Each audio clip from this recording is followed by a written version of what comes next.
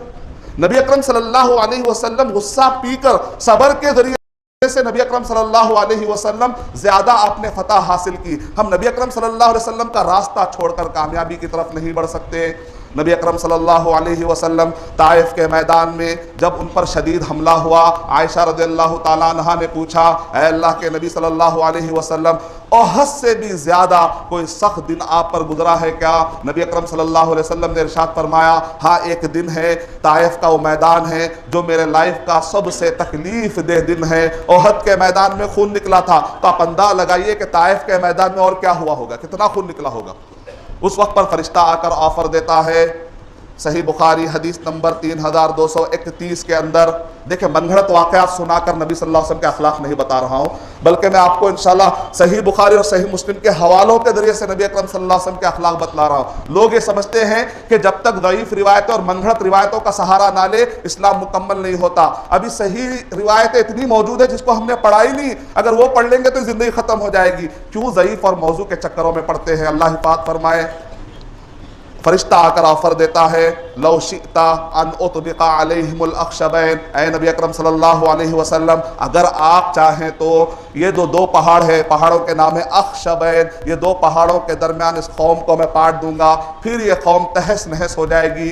نبی اکرم صلی اللہ علیہ وسلم کا جواب سنیے، لا بل ارجو ان یخرج اللہ من اصلابہم قوم یعبدون اللہ وحدہ، نہیں بلکہ مجھے امید ہے، اب بھی امید ہے، یہ نہیں تو کیا ہو سکتا ان کے آنے والی نسل ایک اللہ کی بات کرے گی، ولا یشرکون بہ شیئا، اور ان کے ساتھ شرک نہیں کرے گی۔ نبی صلی اللہ، ہم تو اس نسل، اس جنریشن کے بھی شرک کے بارے میں فکر مند نہیں ہے، نبی صلی اللہ علیہ وسلم آنے والے جنریشن کی توحید کا خیال کر رہے ہیں، آنے والے جنریشن۔ اور وہاں پر نبی اکرم صلی اللہ علیہ وسلم کے غصہ پینے کی کیفیت دیکھیے کہ خود کے جسم میں سے خون جا رہا ہے، لیکن نبی صلی اللہ علیہ وسلم کو یہ گوارا نہیں ہے کہ فرشتے کا آفر قبول کر لے اور یہ کہہ دے کہ تھوڑا میرا جتنا خون بہا اتنا تو کسی ایک کا بہا دو۔ آپ ایسا بھی نہیں کہہ رہے، نہیں نہیں مجھے اب بھی امید ہے، کیونکہ جس کا ویژن بہت ہائی رہتا ہے نا، یہاں پر ایک اور ایک اخلاق، جس کا ویژن بہت ہائی رہتا ہے اس کے ڈیسیشن بالکل الگ ہوتے ہیں۔ نارمل آدمی کا ڈیسیشن کیسا ہوتا ہے؟ بلیم کلیم پلے، ایک گیم ہوتا ہے، تم ایسا کرے میں بھی ایسا کرا، تم ایسا کیوں کرے میں بھی ایسا کرا، تم مارے نا میں بھی مارا، اگر آپ نہیں مارتے تو میں نہیں مارتا تھا، تم اچھے تو میں اچھا۔ یہ نارمل آدمی کا کردار ہوتا ہے، لیکن ایکسٹراڈنری جو انسان ہوتا ہے نا، تم کچھ بھی کرو لیکن تم کو جہنم میں جانے نہیں دوں گا، انشاءاللہ کوشش کروں گا، تم کو میں معاف کرتا جاؤں گا، معاف کرتا جاؤں گا، معاف کرتا جاؤں گا، یہاں تک کہ تمہارے اندر یہ جذبہ پیدا ہو جائے کہ آخر یہ آدمی اتنا معاف کیوں کر رہا ہے، اس کا مطلب ہے کچھ اور مقصد ہوگا۔ آخر وہ مقصد ہے کیا؟ اچھا جہنم سے بچانا ہے، جنت میں لے جانے کی فکر ہے۔ جس کا ویژن ہائی لیول کا ہوتا ہے وہ چھوٹے موٹے چیزوں میں الجھ کر نہیں رہتا۔ ستاروں سے آگے جہاں اور بھی ہے، ابھی دین کے انتہا اور بھی ہے، اسی روز و شب میں الجھ کر نہ رہ جا کہ تیرے زمان و مکان اور بھی ہے۔ تو شاہین ہے کام پرواز تیرا، تیرے سامنے آسماں اور بھی۔ ہمارا جو ویژن ہے وہ یہ ہونا چاہیے کہ ہم پورے انسانوں کو جہنم سے کیسے بچائیں، اس پر ہماری نظر ہونی چاہیے۔ نبی اکرم صلی اللہ علیہ وسلم، چلیے آپ آگے بڑھتے ہیں تو آپ کو حدیبیہ کے واقعات ملتے ہیں۔ اس سے پہلے احد کا واقعہ، احد کے میدان میں نبی اکرم صلی اللہ علیہ وسلم اپنے ہاتھ کو پھیرتے ہیں، شقیق رضی اللہ تعالیٰ، حدیث صحیح بخاری حدیث نمبر 4242 کے مطابق شقیق رحمت اللہ علیہ کہتے ہیں کہ میں نے عبداللہ سے سنا کہ عبداللہ ایک راوی ہے جو صحابی ہے، نبی اکرم صلی اللہ علیہ وسلم کے جنگ احد کا منظر پیش کر رہے ہیں اور کہہ رہے ہیں کہ وَهُوَ يَمْسَحُ الدَّمَ عَنْ وَجْهِهِ، میں نبی اکرم صلی اللہ علیہ وسلم کو دیکھ رہا تھا جنگ کی حالت میں کہ نبی اکرم صلی اللہ علیہ وسلم اپنے چہرے کو پوچھ رہے تھے، پیشانی مبارک پھٹی ہوئی ہے، خون نکل رہا ہے، گالے مبارک پھٹا ہوا ہے، خون نکل رہا ہے، سامنے والوں نے معافی بھی نہیں مانگی۔ نبی اکرم صلی اللہ علیہ وسلم اس سے پہلے کہ کہیں ان پر اللہ کا عذاب نہ جائے، نبی اکرم صلی اللہ علیہ وسلم کیا کہہ رہے ہیں؟ رب اغفر لی قومی فانہم لا یعلمون، الفاظ پہ غور کریے، اے میرے رب، میری قوم کہہ رہے ہیں، پتھر مارنے والی قوم کو میری قوم کہہ رہے ہیں، اور ہم کہتے ہیں غیر قوم ہے، غیر قوم ہے، غیر قوم ہے۔ کیا ہمارے اخلاق ہے؟ یہ غیر غیر غیر۔ نبی اکرم صلی اللہ علیہ وسلم کہہ رہے ہیں اے اللہ یہ میری قوم ہے، کلمہ نہیں پڑھی، کلمہ نہیں پڑھی اس پر مستداد، اس پر زیادہ ابھی یہ ترا یہ کہ الٹا نبی اکرم صلی اللہ علیہ وسلم کو مارنے کی پلاننگ کرتی ہے، مار بھی دیتی ہے، خون بھی بہا دیتی ہے۔ نبی اکرم صلی اللہ علیہ وسلم کہہ رہے میری قوم ہے نا، جہنم سے بچانے کی ذمہ داری تو ہماری ہے نا، اگر مسلمان ہی کے دل میں نفرت آ جائے گی تو پھر انسانوں کو جہنم سے کون بچائے گا؟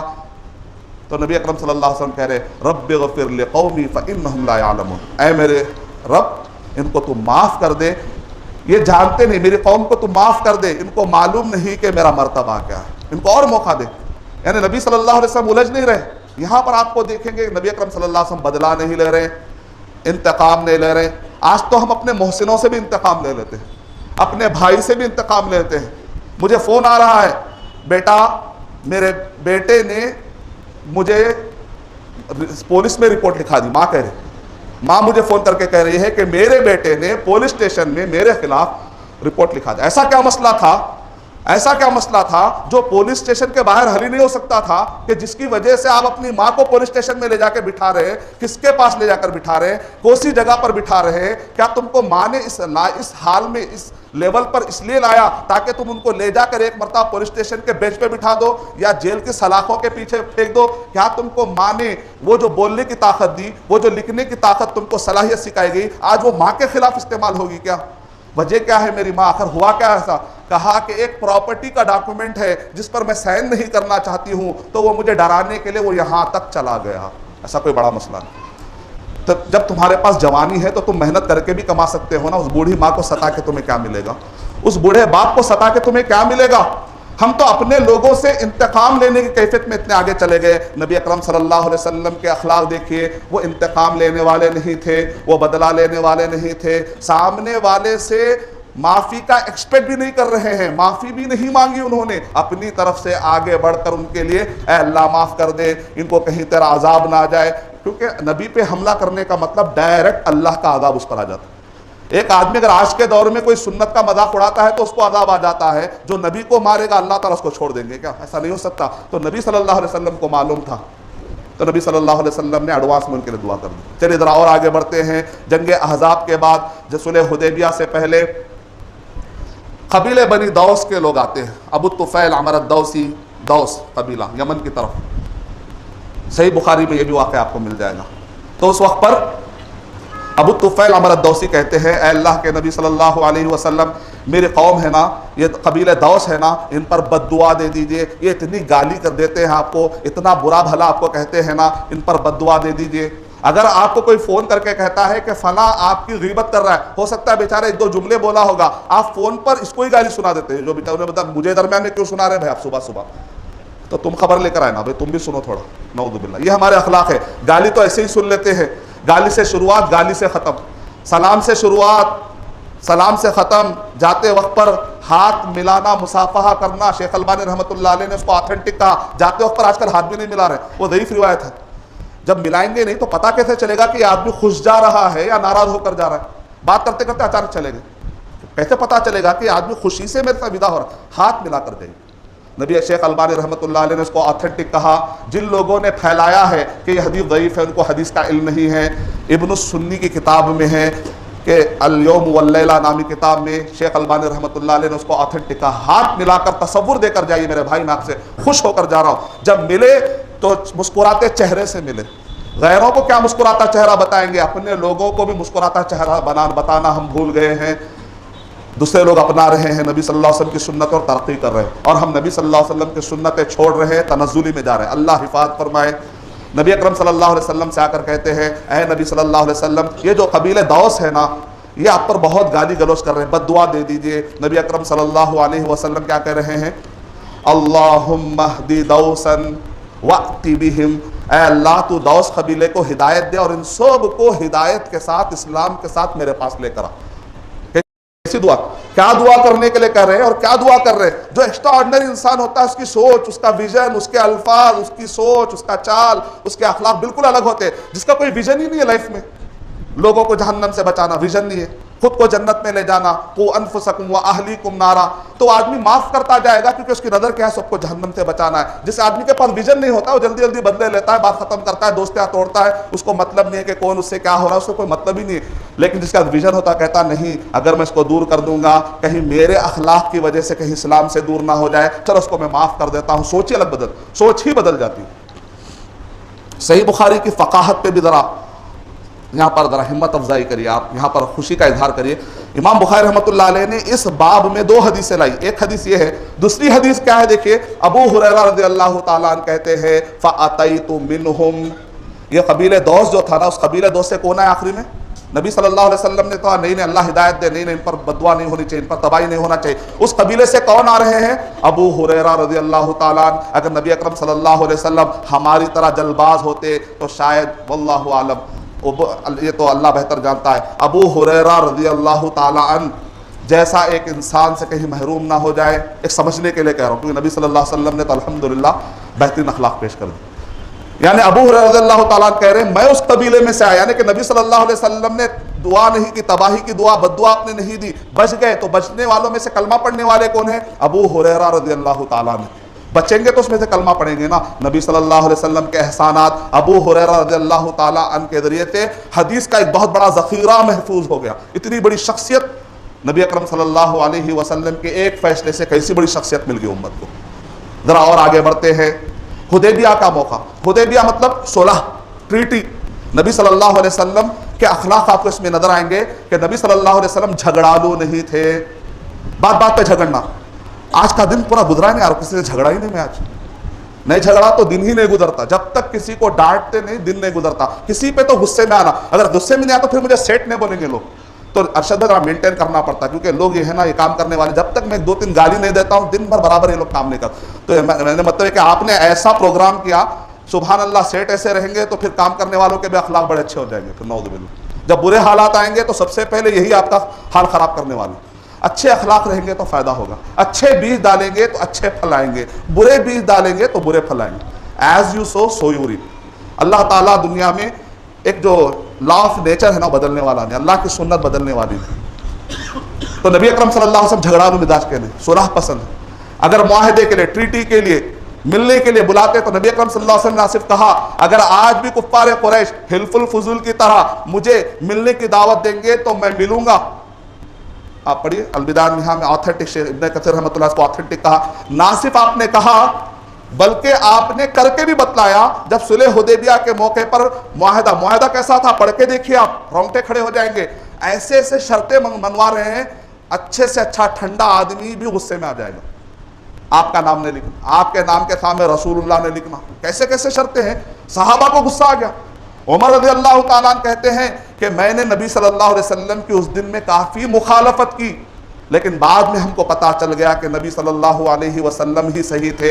میں صدقہ کرتا ہوں، عبادتیں کرتا ہوں اس نیت کے ساتھ کہ اللہ میرے اس گناہ کو مٹا دے۔ حالانکہ کوئی گناہ نہیں تھا، سوال تھے، لیکن جو نیک آدمی ہوتا ہے وہ محاسبہ ایسے ہی کرتا ہے نا۔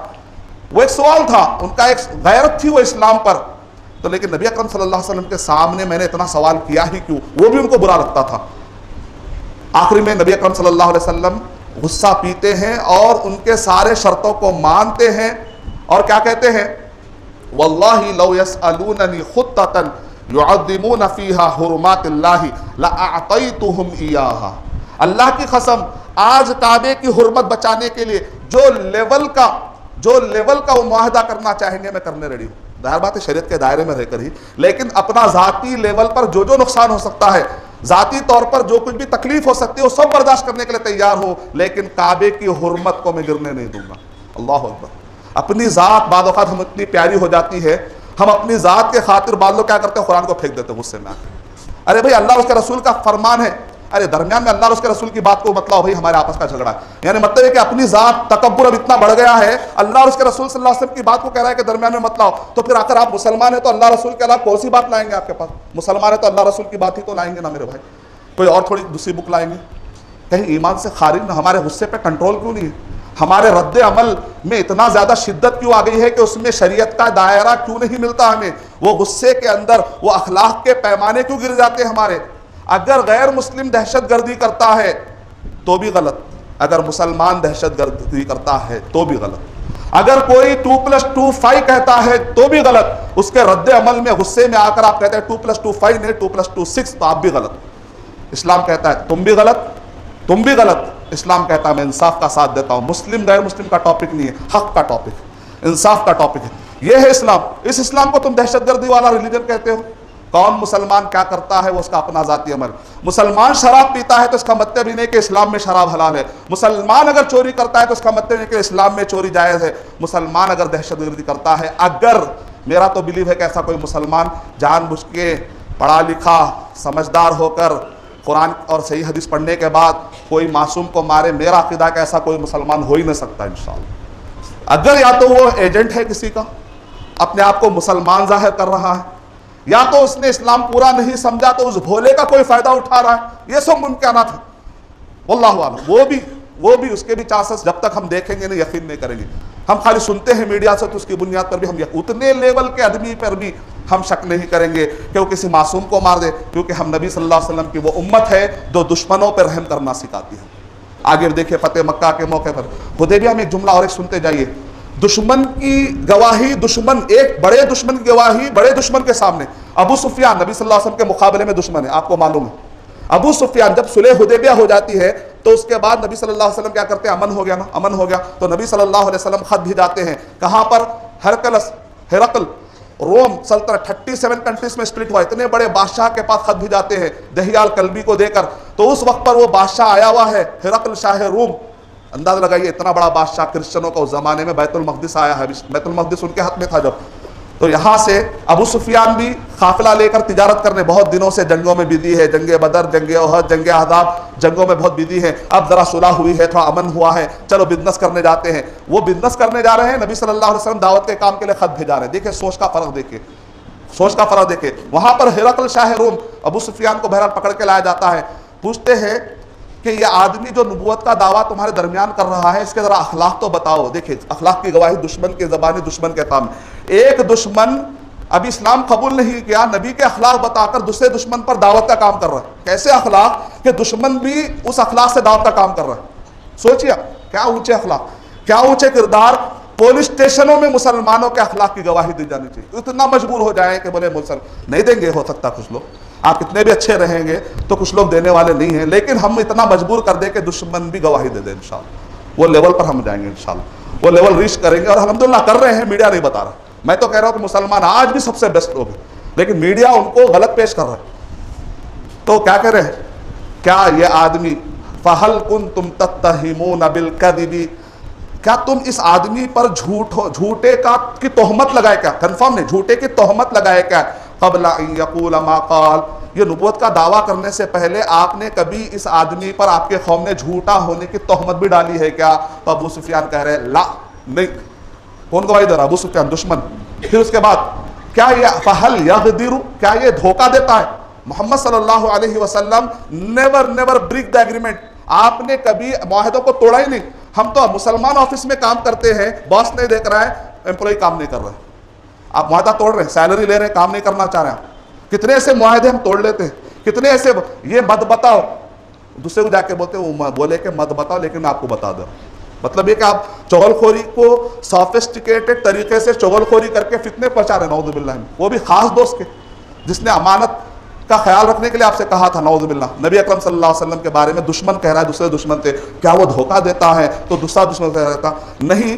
ہاں البتہ ابھی ایک ایگریمنٹ ہوا ہے، پتہ نہیں کیا ہی مجھے بولنے کا موقع ملا، لیکن ابن ہشام کہتے ہیں جلد نمبر 3 سیرت ابن ہشام صفحہ نمبر 322 کے مطابق کہ ابن ہشام یہ کہہ رہے ہیں رحمۃ اللہ علیہ کہ وہی ابو سفیان نے 17 مہینے کے بعد ایگریمنٹ توڑ دیا، لیکن نبی صلی اللہ علیہ وسلم نے ایگریمنٹ نہیں توڑا۔ صحابہ جو بے چین تھے کہ آخر نبی صلی اللہ علیہ وسلم ایسا معاہدہ کیوں کر رہے ہوں گے، بعد میں ابن ہشام امام زہری رحمۃ اللہ علیہ کہہ رہے ہیں فما فتح قبل الاسلام فما فتح قبلہ فتح قبلہ اعظم منہ، نبی صلی اللہ علیہ وسلم جو صلح کر رہے تھے وہ دراصل فتح تھی، فتح عظیم تھی۔ قرآن کے آیت سورہ فتح نازل ہوئی، نبی صلی اللہ علیہ وسلم نے فرمایا لہی اشد حبا، میرے پاس لہی احب الیہ، میرے پاس یہ سورہ اتنا زیادہ محبوب ہے، اتنا زیادہ محبوب ہے مما طلعت علیہ الشمس، سورج آج تک جو نکلا ہے ابھی تک کا سب سے محبوب سورہ اگر میرا ہے تو وہ صلح حدیبیہ کے بعد میں جو سورت نازل ہوئی سورہ فتح، انا فتحنا لک فتحا مبینا۔ فتح مکہ کو قرآن مجید میں فتح نہیں کہا گیا، صلح حدیبیہ کو قرآن مجید میں فتح کہا گیا، کیونکہ نبی صلی اللہ علیہ وسلم نے اپنے اونچے اخلاق کے ذریعے سے پوری قوم کا دل جیت لیا، یہاں تک کہ انہوں نے فتح مکہ کے موقع پر اسلام قبول کیا۔ آگے فتح مکہ کے موقع پر ابو سفیان ابھی فتح مکہ سے جس پہلے خالد بن ولید رضی اللہ تعالیٰ عنہ کلمہ پڑھتے ہیں، عمر بن عاص رضی اللہ تعالیٰ عنہ کلمہ پڑھتے ہیں، یہ وہ دشمن تھے جنہوں نے خون بہایا۔ ابو سفیان کہتے ہیں عباس سے، چاچا سے، سب کو تو معاف کر دیں گے، مجھے ہرگز معاف نہیں کریں گے، کیونکہ دہشت گردی اور فساد کے موقع پر فائنانس کرنے والے کو کوئی بھی حکومت نہیں چھوڑتی نا، کیونکہ وہی اصل جس کے بلبوتے پر فساد کرتے۔ کہا یہ پوری جو جنگیں ہوئی نا، یہ پوری جنگوں میں ذمہ دار میں ہوں، ابو سفیان کہتے ہیں۔ ابو سفیان اپنے بارے میں کہہ رہے ہیں کہ ابو سفیان کہہ رہے ہیں مجھے تو نہیں چھوڑنے والے۔ عباس رضی اللہ تعالیٰ عنہ کہتے ہیں نبی صلی اللہ علیہ وسلم نے کہا جس کو ایک مسلمان پناہ دے دے میں بھی اس کو پناہ دے دوں گا۔ آج تو ہم کسی اور کے گھر کے اندر بھی کوئی ماں تصور نہیں کرتی کہ فلاں بچہ آ جائے گا تو میری پناہ ہو جائے گی، بلکہ بھائی کو دوست سے ڈر ہوتا ہے کہ پتہ نہیں کہ یہ آدمی میرے فیملی کے ساتھ کیا کرے گا، ڈر لگا ہوا ہے۔ لیکن وہاں پر یہ کہہ رہے ہیں نبی صلی اللہ علیہ وسلم کے بارے میں کہ اگر میں پناہ دے دوں نا تو نبی صلی اللہ علیہ وسلم میری بات مانتے ہوئے تمہیں پناہ دے دیں گے۔ عباس رضی اللہ تعالیٰ عنہ کے کہتے ہیں اللہ کے نبی صلی اللہ علیہ وسلم میں نے ابو سفیان کو پناہ دے دی۔ نبی صلی اللہ علیہ وسلم نے کہا تم نے پناہ دے دی تو ہم نے بھی پناہ دے دی، ختم، 21 سال کی دشمنی ختم۔ آپ یہ نہیں کہہ رہے ذرا تھوڑا 1-2 دن تو ستا کے دینا تھا، جیسا حیدرآباد میں ہوتا نا، 1-2-3 دن ذرا گھماؤ، چپل گھساؤ، اس کے بعد معاف کریں گے تاکہ اس کی نسل یاد رکھے۔ یہ کون سے اخلاق ہے، کہاں سے سیکھے، کون سی کتاب ہے؟ اب قرآن اور سیرت کے علاوہ بھی کچھ پڑھ رہے ہیں کہ ہم لوگ حدیث بھی کچھ الگ آ گئی، کوئی نئی سیرت کی کتاب آ گئی، تھوڑا مار کے ذرا سیٹنگ دے کے اس کے بعد چھوڑ دو۔ یہ کہاں کے الفاظ ہیں، کہاں سے آئے؟ نعوذ باللہ، مجھے یہ ممبر پہ دہراتے ہوئے بھی شرم آ رہی ہے، لیکن لوگوں کے اخلاق بن چکے ہیں، عادات بن چکے ہیں۔ تو نبی صلی اللہ علیہ وسلم کہہ رہے ہیں نہ صرف ابو سفیان کو بلکہ جو ابو سفیان کے گھر میں چلا جائے نا اس کو بھی پناہ ہے۔ پورے لوگ گھر میں چلے گئے، جگہ نہیں تھی، ابو سفیان کو لوگ کہہ رہے ہیں ذرا گھر بڑا بنانا تھا نا، کیسے ہے تم گھر بڑا نہیں بنائے، اب کہاں جانا؟ نبی صلی اللہ علیہ وسلم کو پتا چلا کہ لوگ کہہ رہے ہیں کہ ابو سفیان کا گھر بس نہیں ہو رہا ہے۔ نبی اکرم صلی اللہ علیہ وسلم نے ارشاد فرمایا جو اپنے گھر میں جا کر دروازہ بند کر لے اس کو بھی امن۔ کیا اخلاق ہے! پوری قوم نے کہا بدلہ نہ لیا اس نے کبھی اپنے عدو سے، ذاتی کام کے لیے مارا بھی تو اخلاق کی تلوار سے مارا۔ سب نے کہا لا الہ الا اللہ محمد رسول اللہ۔ ابو سفیان نے کلمہ پڑھ لیا، سردار نے کلمہ پڑھ لیا تو پورے قبیلوں نے کلمہ پڑھ لیا۔ یہ سب چیزوں کے پیچھے نبی صلی اللہ علیہ وسلم کے طائف کے صبر کی بنیاد پر طائف کے لوگوں نے کلمہ پڑھا، نبی صلی اللہ علیہ وسلم کی دعوت کی محنت کی بنیاد پر مدینے کے لوگوں نے کلمہ پڑھا، فتح مکہ کے معافی کے اعلان کے بعد لوگوں نے کلمہ پڑھا۔ کون کہتا ہے کہ ہمارے نبی صلی اللہ علیہ وسلم دہشت گردی کو ساتھ دیتے ہیں؟ ضرورت اس بات کی ہے کہ ہم یہ اخلاق اپنے حد تک نہ کریں۔ آپ میں جہاں بیٹھے ہوئے ہیں میرا ایک چھوٹا مشورہ ہے، اگر آپ اس کو کبھی اپلائی کر سکتے ہیں تو اپنے لائف میں اپلائی کریے انشاءاللہ۔ یہ فی الوقت کے جتنے نیوز پیپر ہیں انگلش کے نا، اس کا کالم خرید دیجیے، ایک فنڈ جمع کریے، اکیلے سے رہتا فنڈ جمع کریے، اس کے کالم خریدیے، اس کے اندر روزانہ نبی صلی اللہ علیہ وسلم کا یہ 6 واقعات میں سے 6 واقعات 6 ہفتے تو بک انشاءاللہ امید ہے کہ یہ 6 واقعات اگر ایک ہفتے میں ایک واقعہ بھی پڑھا دیں گے انشاءاللہ تو بہت کچھ نبی صلی اللہ علیہ وسلم کا صحیح تعارف ہو جائے گا۔ ایک آخری بات سنا کے میں اپنی بات ختم کر دیتا ہوں۔ نبی صلی اللہ علیہ وسلم 81 غزوات اور سریے ڈیفنس کرتے ہوئے آپ نے لڑے، جان بوجھ کر چھیڑ کر آپ نے کبھی شروعات نہیں کی، ظلم کی نیت سے آپ نے شروعات نہیں کی، لیکن پورے غزوات میں نبی صلی اللہ علیہ وسلم نے ایک مرتبہ بھی گالی نہیں دی، ایتھیکل وار، گالی نہیں دی۔ نہروان، صفین، جنگ جمل، علی رضی اللہ تعالیٰ کے ساتھی کہتے ہیں کہ اتنی پوری جنگ کے اندر علی رضی اللہ تعالیٰ نے ایک مرتبہ بھی گالی نہیں دی، لیکن ہم فون اٹھاتے ہیں، کسٹمر کو سوال کرتا ہے، اس کا کسٹمر وہ ڈیل کلوز نہیں کرتا، فون غصے سے پٹک کر کہتے ہیں، 2 گالی دے کر کہتے ہیں خواہ کہ میرا ٹائم ویسٹ کیا، بیکار کا کون آ گیا، نہیں نعوذ باللہ۔ گالی دہرانا بھی گناہ ہے، اس لیے میں گالی بھی نہ دہراؤں گا۔ اسلام میں بئس الاسم الفسوق بعد الایمان، گالی دینا تو برا ہے، گالی نقل کرنا بھی برا ہے، اس لیے میں گالی بھی نقل نہیں کروں گا، لوگ گالی دیتے ہیں اتنا ہی بولوں گا۔ اللہ تعالیٰ سے میں دعا کرتا ہوں کہ اللہ سبحانہ و تعالیٰ ہمارے اخلاق اچھے بنا دے، آمین۔ For authentic Islamic information, please log on to www.askislampedia.com.